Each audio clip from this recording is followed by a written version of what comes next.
It was supposed to be a normal Thursday. I had just left a board meeting that ran 2 hours too long. My phone was buzzing with texts from assistants, investors, and people who always seemed to want something. The chauffeur was late, so I decided to walk. A rare thing for me. A walk. It was freezing. My breath came out in clouds, and my Italian loafers were not made for cracked sidewalks or leftover snow. That's when I saw them. A woman and a baby huddled beneath the awning of a closed pharmacy. The wind whipped her thin coat around her, barely covering the sleeping infant in her arms. She wasn't begging. She wasn't even moving.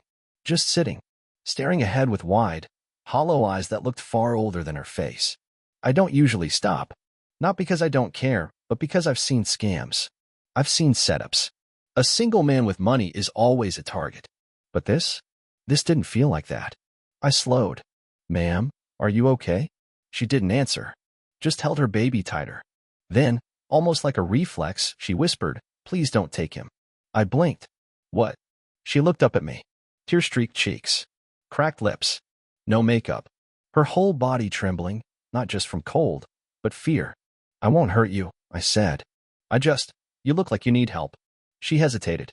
And then, without another word, she burst into tears. I stood there in the dark, not knowing what to do. I was a billionaire. I could order a yacht to dock within 24 hours. I had 4 houses, a helicopter, and a private chef who made soup I couldn't pronounce. But in that moment, all I could offer was my coat. And I gave it to her. She clutched it like it was gold. The baby stirred but didn't cry. That said everything. "I'm not trying to get into your business," I said carefully, "but are you safe?" She nodded, then shook her head. "Both answers. Or none." "My name's Elena," she finally said. "This is Jacob. He's 6 months." I looked at the baby.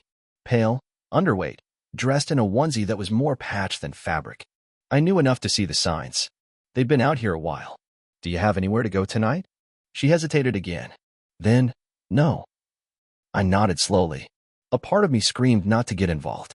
That I had meetings, obligations, image. But another part, deeper, quieter, overruled it. "Come with me," I said. She flinched. "Why?" "Because you're freezing. And so is he." "That's reason enough." She looked at me like I was a ghost. "No one stops," she whispered. "People look.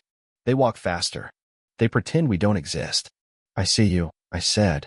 And I meant it. The ride back to my penthouse was quiet.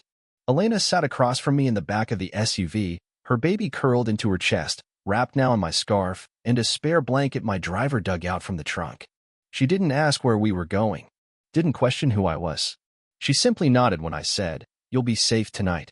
Jacob slept soundly, despite the occasional bump in the road. But Elena didn't.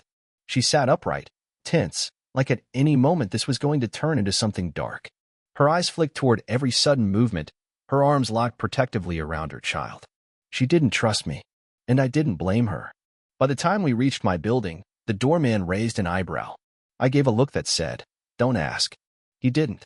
Upstairs, I led her into the guest suite. It was bigger than most apartments, with soft lighting, heated floors, and thick curtains that dulled the city noise. She stood awkwardly in the doorway, still gripping Jacob like she was expecting someone to tell her to leave. "You can sleep here tonight," I said. "No strings. No expectations. Just warmth." She looked at the bed, then at me. "Why are you doing this?" she asked. "I don't know," I replied honestly. "Maybe because I can." She sat down slowly, as if the bed might vanish beneath her. Jacob whimpered, then settled. "I'll get food," I said. She nodded, silent. An hour later, she had eaten half a bowl of soup and drank a full glass of water like it was the best thing she'd ever tasted. I watched from the hallway, out of sight, not wanting to overwhelm her. Something in me had shifted. I'd spent years closing deals worth millions in under 10 minutes. I'd seen grown men cry over mergers and women smile while lying through their teeth. But none of that prepared me for this. The quiet strength of a woman who had lost everything, yet still held on to her baby like he was the last bit of truth she had left. Eventually, I knocked gently and stepped in. She looked up. No fear this time, just exhaustion. "How long have you been out there?" I asked. Her eyes dropped. 3 months, she said softly. 3 months. On the street. With a baby. Where's the father? A pause. Then she shook her head. Gone. I didn't press. But I noticed how her fingers tightened around Jacob as she said it. "You don't have to explain everything," I told her. "Just rest." She looked at me for a long time. Then, in a whisper, she said, "No one's been this kind to me in over a year." I didn't know what to say, so I just nodded. That night, as I lay in my own room, in my own bed, surrounded by luxury I barely noticed anymore, I couldn't stop thinking about the girl down the hall, and the child who, somehow, had survived this world with her. I thought I had brought them in to help them, but I had no idea just how much they were about to change me. Morning came slowly. Sunlight spilled through the tall windows, casting soft shadows across the marble floor. I brewed coffee out of habit, but my mind wasn't on work, meetings, or the incoming emails piling up on my phone. It was still on Elena. I hadn't heard a sound from the guest room. Part of me was afraid I'd wake to find it empty, that she'd vanished like a ghost, taking the baby and my coat and disappearing into the city haze. But when I finally walked down the hallway and knocked, there she was. Still here. Still holding Jacob, though he was awake now, babbling softly into her chest. "Good morning," I said gently. She looked at me with tired eyes. "I didn't think we'd wake up here." I offered a cautious smile. "Neither did I." We sat across from each other in the kitchen. I offered breakfast. She accepted toast. Jacob reached for my coffee cup and giggled when I made a silly face. It was normal, strangely normal. But normal didn't last. As she buttered the toast slowly, mechanically, I asked, "What's your story, Elena?" Her hand stopped. She didn't answer right away. Then she exhaled a long, hollow breath. "I used to work front desk at a hotel," she said. "Not glamorous, but stable. The pay was enough, and the hours weren't terrible.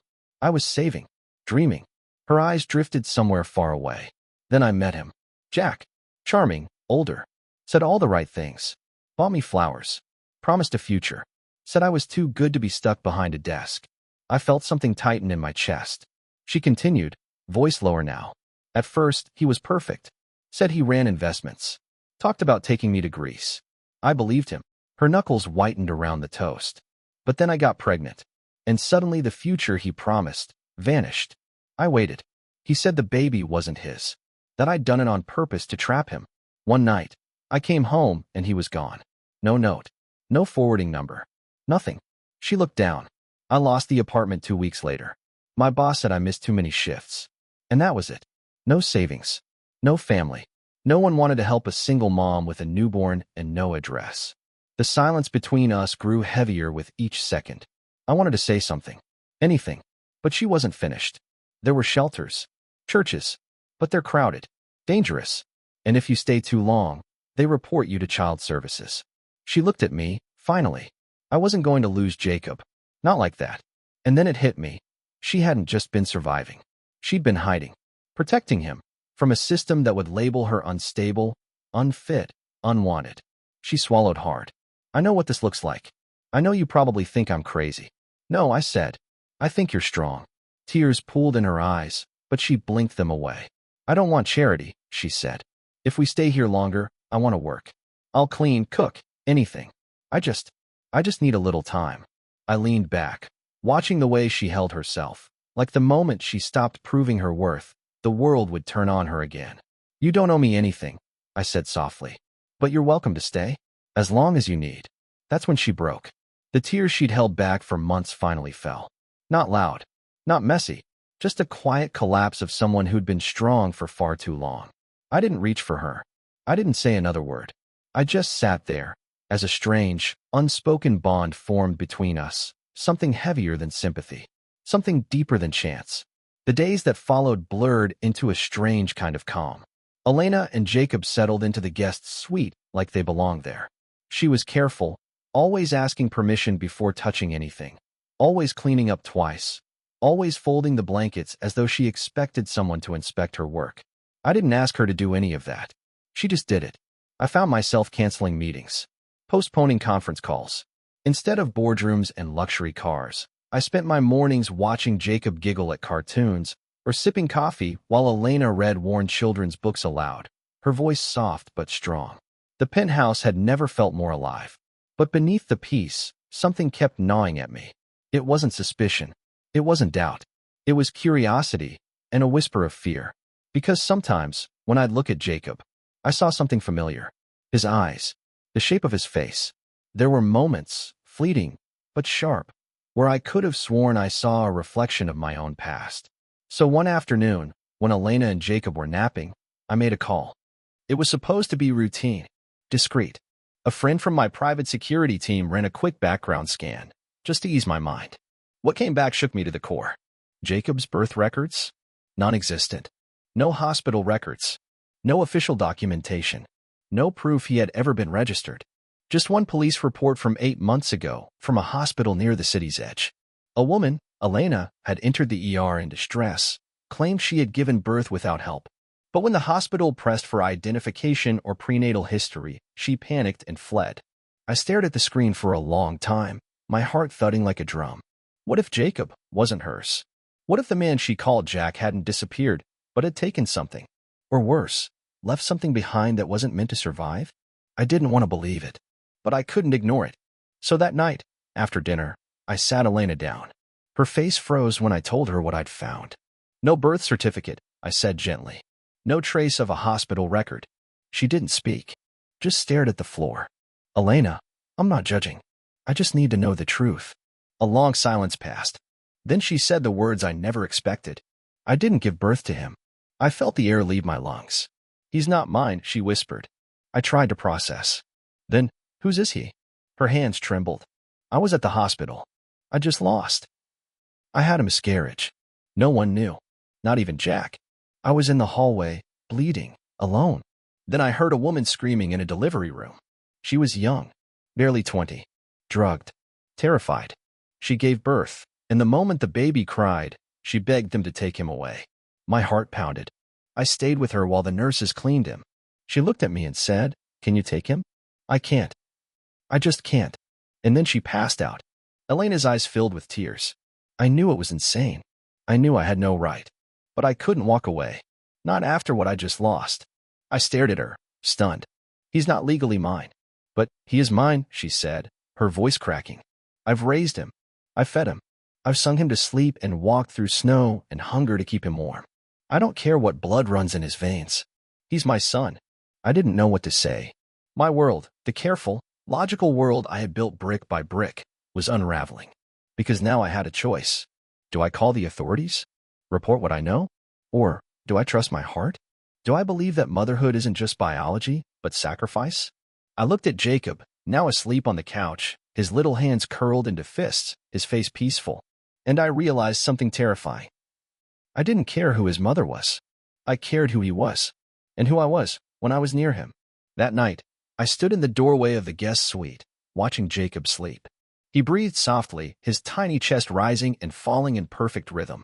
He didn't know the world had been debating what to do with him. Didn't know his existence now sat like a storm in the middle of my life.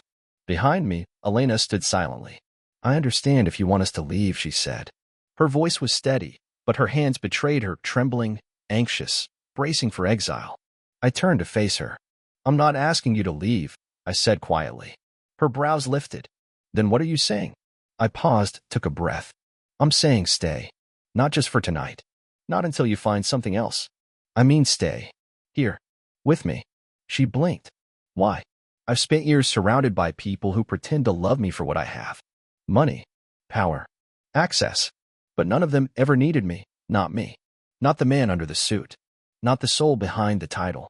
I looked back at Jacob. And then one night, on a street corner, I found a woman who didn't ask for a thing, and a baby who just needed to be warm. And for the first time in my life, I felt like I could give something that actually mattered. Elena sat down slowly, stunned. You don't even know me. I know enough, I said. I know you've walked through hell and still haven't let go of that child.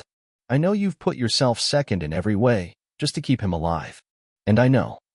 I trust you more than half the board members in my company. Tears welled in her eyes. I can't repay this. You already have. She wiped her cheek. And Jacob? I smiled. He's part of the offer. She laughed through tears, her whole body trembling. You want to raise him? She asked softly. I nodded. With you. For the first time in what felt like forever, she exhaled fully. A weight fell from her shoulders, and for the first time, I saw her not as a stray soul lost in the cold, but as something else entirely. A mother. A survivor. A woman who had nothing, and still gave everything. We didn't become a family overnight. There were legal hurdles. Sleepless nights. Days full of doubt and tiny triumphs. But little by little, piece by piece, we built something real. Jacob took his first steps in that penthouse. Elena started taking online courses. And me? I learned how to hold a bottle, change diapers, swaddle a 6-month-old like a pro. And I stopped thinking about what made a family, because I'd found mine, not by blood, not by chance, but by choice.